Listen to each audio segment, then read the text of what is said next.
At the beginning of the movie, we see a child floating on the sea with the help of a broken part of the boat.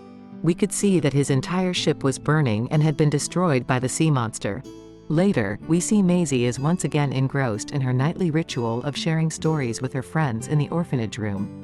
This time, she recounts the epic tale of the courageous sea monster hunters who valiantly defended the ships on their perilous journey. However, her narrative is abruptly interrupted by the caretaker, who instructs everyone to settle down and sleep since it's well past bedtime. With patience, Maisie waits for the caretaker to leave so she can retrieve her adventure gear. Using a wardrobe for assistance, she skillfully ascends to the window, embarking on yet another clandestine adventure that night. The following day on the ship, Inevitable, sailor Jacob receives information about a massive creature spotted a few kilometers ahead. The ship's captain identifies it as the infamous Red Bluster, the same monster that had blinded him in one eye. Shortly thereafter, they come across Jim Nickelbone's ship under assault by another terrifying creature known as the Brickleback. Despite the captain's strong desire to confront the Red Bluster, he heeds Jacob's counsel and alters their course to aid the beleaguered Nickelbone ship. Amid thick fog, the crew is under siege, but as the Inevitable enters the battle zone, they launch a flare to attract the monster's attention. The moment of reckoning has arrived. Jacob and his fellow hunters dangle from ropes on the ship's side. Upon the captain's command, cannons and arrows are unleashed relentlessly. The creature opts to dive, but Jacob swiftly scales the sail with a harpoon and a tracking buoy to monitor its movements. Observing the absence of birds around the buoy, the sailors suddenly spy seagulls circling above, signaling the presence of the creature beneath the ship. The monster breaches the surface, capsizing the vessel and ensnaring sailors with its tentacles. Amidst the chaos, Jacob remains vigilant, evading tentacle strikes and hurling harpoons. After an intense struggle, the monster hurls Jacob into the water. Despite the creature's attempts to engulf him, Jacob swims with unwavering determination.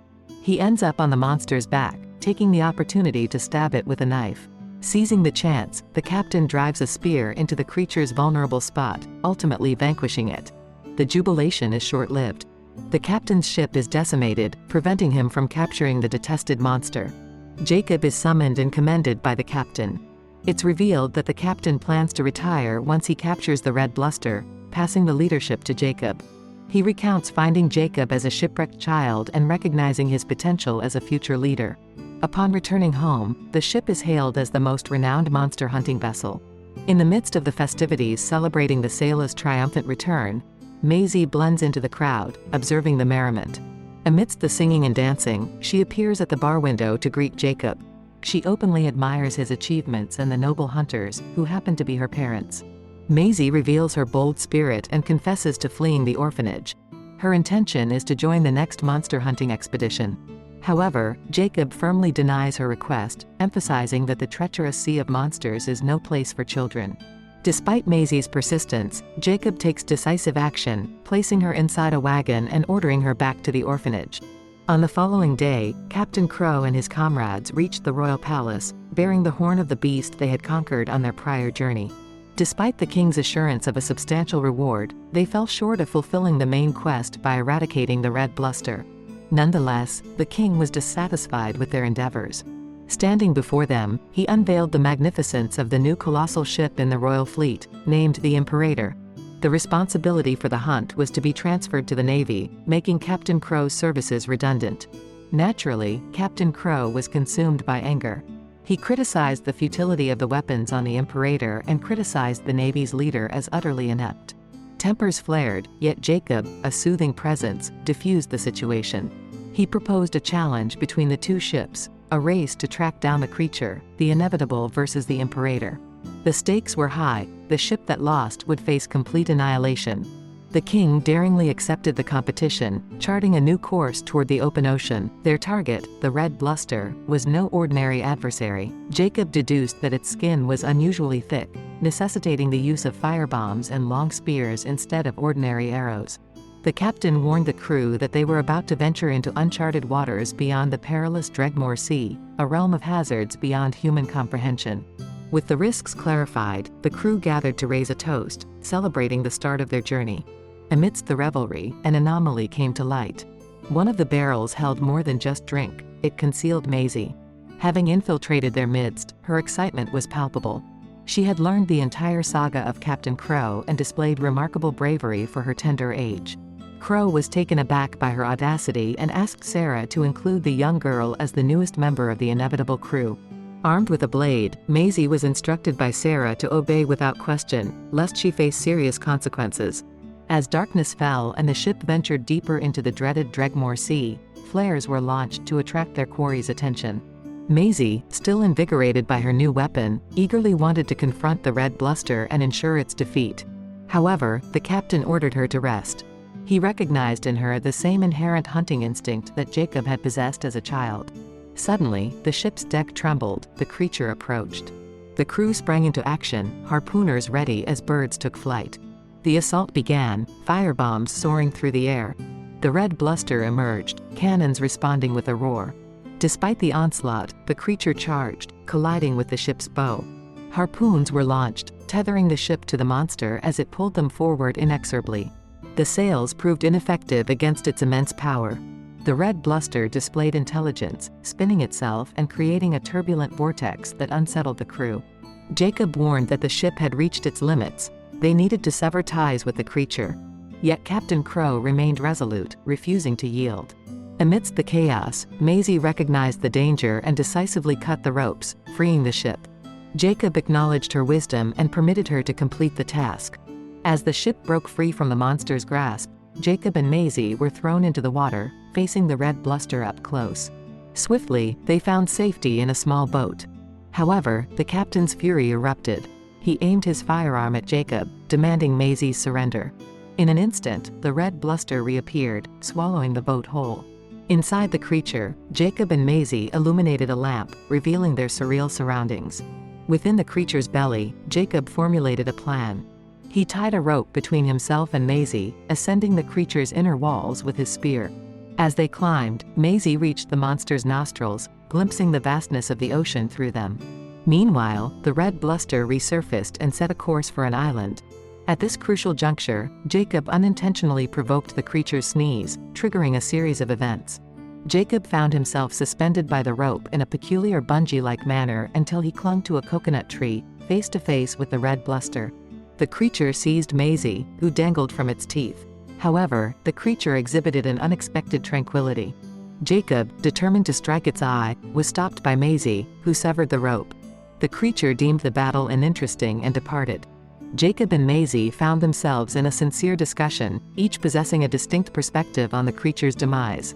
Their conversation was interrupted by strange forest sounds, compelling them to seek shelter. After numerous hours, they stumbled upon a colossal snail shell, taking refuge from the rain. As night descended, they found sustenance and once again engaged in a passionate debate. Meanwhile, aboard the Inevitable, Captain Crow's rage continued to escalate, exacerbated by the impending sinking of the ship. Sarah delivered the dire news, and in a departure from his hunter's principles, Captain Crow made up his mind to locate the witch. The following dawn, Maisie awakens to behold a diminutive azure creature pilfering fruit within the campsite.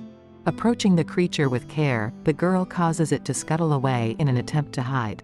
After employing patience, Maisie successfully entices the creature with a treat.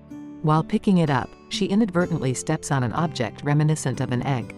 To her astonishment, the campsite turns out to be scattered with buried eggs. In the midst of this revelation, Jacob, displaying visible irritation, observes Maisie holding the small monster. Annoyed, he strides towards her, walking through. With a swift motion, he flings the blue creature aside, grabbing Maisie and losing his balance in the process. This accident leads to the crushing of numerous eggs and the piercing cries of infant creatures. The commotion attracts a massive horde of harmless beings, but their presence also summons the colossal mother of the creatures. In haste, the duo propels a sailboat into the water, and Maisie hurls the last creature at the towering mother. This diversion momentarily stops the pursuit, but tranquility is short-lived. A peculiar gigantic crab grasps the boat in its pincers and endeavors to consume it with its toothed maw. In an unforeseen twist, a red figure named Bluster intervenes, frightening off the crab with a mere gaze. Amidst the struggle, Jacob tumbles into the water, while Maisie lands on the crab's back. She boldly thrusts a piece of shell into the crab's eye, freeing Bluster. Nevertheless, Maisie is catapulted into the water and loses consciousness. Jacob hurls his harpoon at the crab's claw, enabling Bluster to break free from its grip. The creature's fury is unleashed, but to everyone's relief, Maisie resurfaces, carried by the small blue creature. With safety regained, they confront the predicament of their sinking boat. Maisie communicates with Bluster using fruits and the blue creature, seeking assistance to return home. Remarkably, the monster comprehends and aids them, propelling the boat toward the open sea. As they journey atop Bluster's back, Jacob endeavors to guide the creature, though communication remains challenging. Maisie takes the lead by mimicking flight movements with her arms, effectively steering Bluster. Meanwhile, Captain Crow arrives at a notorious island, encountering a formidable sorceress named Gwen Batterby. She acquaints him with a lethal creation, the Hand of God, at the cost of his past life. Back on Bluster, Jacob's attempts at fishing are dismal until the creature creates a vortex, facilitating their catch. The abundance of fish results in the blue creature becoming quite plump. With the onset of night, a powerful storm approaches. They find sanctuary in the depths of the sea, shielded from the storm's wrath by Bluster.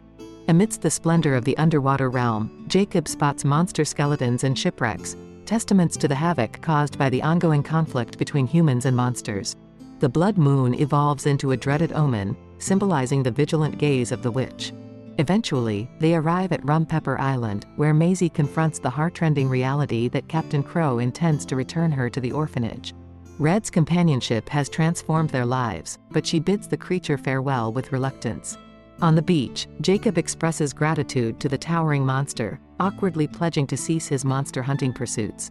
As they exchange farewells, danger emerges. Red senses an approaching threat: the Imperator, a warship from the Royal Navy. Despite Jacob's efforts to dissuade Red, the monster charges at the ship, triggering a cataclysmic clash. The Imperator's cannons relentlessly fire, leaving Maisie unconscious and fueling the monster's fury.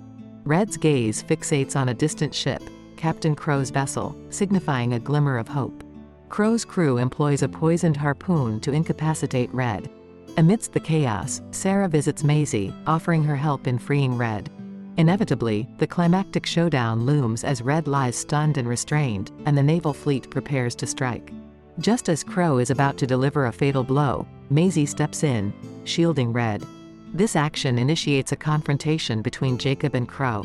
Their duel concludes with Jacob in the water, and Crow seizes the chance to claim victory. However, Maisie's determination remains unwavering. She severs the ropes binding Red. As Red strives to regain strength, it collapses onto the ship and a section of the palace. The naval fleet readies their cannons, and Red valiantly attempts to stand. Yet, poison weakens her, leading to another collapse. Crow rushes to obtain a potent spear, while Maisie confronts him with a fierce charge. At the 11th hour, she halts her attack. Jacob intervenes, shattering Crow's spear, signifying the end of the era of monster hunting. The revelation of the kingdom's deception and the truth behind the war stuns the populace.